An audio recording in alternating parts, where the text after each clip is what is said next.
തന്നെ ഏറെ ചർച്ച ചെയ്യപ്പെട്ട വാർത്തകളിൽ ഒന്നായിരുന്നു ആരോഗ്യ വകുപ്പിനെ മറയാക്കിയുള്ള നിയമന തട്ടിപ്പ് കേസ്. മലപ്പുറം സ്വദേശി ഹരിദാസൻ കുമോളി ആരോഗ്യ വകുപ്പിന് ഒരു പരാതി നൽകി. ആ പരാതിയെ അടിസ്ഥാനമാക്കി നിയമന തട്ടിപ്പ് വാർത്ത റിപ്പോർട്ടർ പുറം ലോകത്തെ അറിയിച്ചു.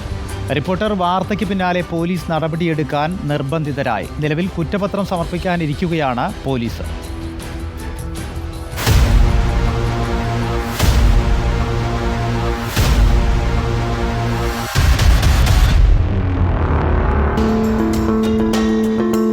ഏപ്രിൽ 10 ഞാൻ പൈസ കൊടുത്തു. 12-ാം തീയതി ഈ കുട്ടിക്ക് ഏപ്രിൽ 25-ന് മുമ്പ് അപ്പോയിൻറ്റ് ചെയ്യുന്നുണ്ട് ഓർഡർ അയച്ചു തന്നു. പക്ഷേ 6 മാസമായിട്ട് പോസ്റ്റിംഗ് ചെയ്യാതെ ഞാൻ PS-ന് അപേക്ഷ കൊടുത്തു, മന്ത്രിക്ക് പെറ്റീഷൻ കൊടുത്തു, ഇതൊക്കെ ചെയ്തിട്ടുണ്ട്. പക്ഷേ ഇതൊരു തട്ടിപ്പാണെന്നാണ് ഇപ്പം മനസ്സിലാവുന്നത്. തട്ടിപ്പിനിരയായെന്ന് ബോധ്യമായപ്പോൾ ആരോഗ്യവകുപ്പ് മന്ത്രിക്കും ആരോഗ്യവകുപ്പ് സെക്രട്ടറിക്കും ഹരിദാസൻ മാസ്റ്റർ പരാതി നൽകിയിരുന്നു. ഈ പരാതിയിൽ ആരോഗ്യവകുപ്പ് എന്ത് നടപടിയാണ് സ്വീകരിച്ചത്? അഖിൽ സജീവിന് ആരോഗ്യവകുപ്പ് ഓഫീസിലുള്ള ബന്ധമെന്ത്? നിരവധി ചോദ്യങ്ങൾക്കാണ് ആരോഗ്യവകുപ്പും മന്ത്രിയും മറുപടി പറയേണ്ടത്. ആരോഗ്യമന്ത്രി വീണ ജോർജിന്റെ പേഴ്സണൽ സ്റ്റാഫ് അംഗമടക്കം പ്രതിക്കൂട്ടിലായ പരാതി. ആരോഗ്യവകുപ്പിൽ ദിവസങ്ങളോളം ചലനമറ്റ് കിടന്നു.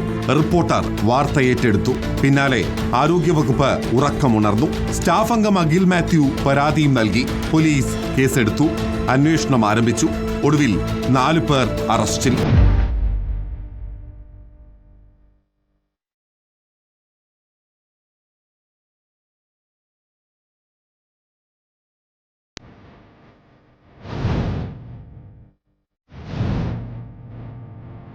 മുഖ്യപ്രതി അഖിൽ സജി. നിയമന തട്ടിപ്പ് കേസുകളിലടക്കം 3 കേസിൽ അഖിലിന്റെ അറസ്റ്റ് രേഖപ്പെടുത്തി. 10ഓളം കേസുകളിൽ പ്രതിയായിരുന്നു അഖിൽ സജി. റിപ്പോർട്ടർ വാർത്ത പോലീസിന്റെ കണ്ണു തുറപ്പിച്ചെന്ന് വ്യക്തം. വിവിധ കേസുകളിലെ പ്രതിയായ ലെനിൻ രാജിനെയും പോലീസ് അറസ്റ്റ് ചെയ്തു. നിയമന തട്ടിപ്പ് നടന്നുവെന്ന റിപ്പോർട്ടർ വാർത്ത വ്യാജമെന്ന് വരുത്തി തീർക്കാൻ ശ്രമിച്ചവർക്കുള്ള മറുപടിയായി മാറി പോലീസ് അന്വേഷണവും അറസ്റ്റ് നടപടികളും. പരാതി ലഭിച്ചിട്ടും മൗനം പൂണ്ട ആരോഗ്യവകുപ്പിനും തട്ടിപ്പ് സംഘങ്ങൾ കൺമുന്നിലൂടെ വിലസിയിട്ടും കണ്ണടച്ചിരട്ടാക്കിയ പോലീസിനും ബോധോദയമുണ്ടാകാൻ റിപ്പോർട്ടർ വാർത്ത വേണ്ടി വന്നു. കേസിൽ പോലീസ് കുറ്റപത്രം സമർപ്പിക്കാൻ ഒരുങ്ങുകയാണ്. സകല വെല്ലുവിളികൾക്കിടയിലും വാർത്തയെ പിന്തുടർന്ന് റിപ്പോർട്ടർ നടത്തിയ ജാഗ്രതയാണ് കേരളത്തിലുടനീളം പടർന്നു പന്തലിച്ച ഒരു തട്ടിപ്പ് സംഘത്തെ ജയിലറയിലേക്ക് എത്തിച്ചത്. Reporter Ashkar Ali Karimba, in reporter, Malappuram.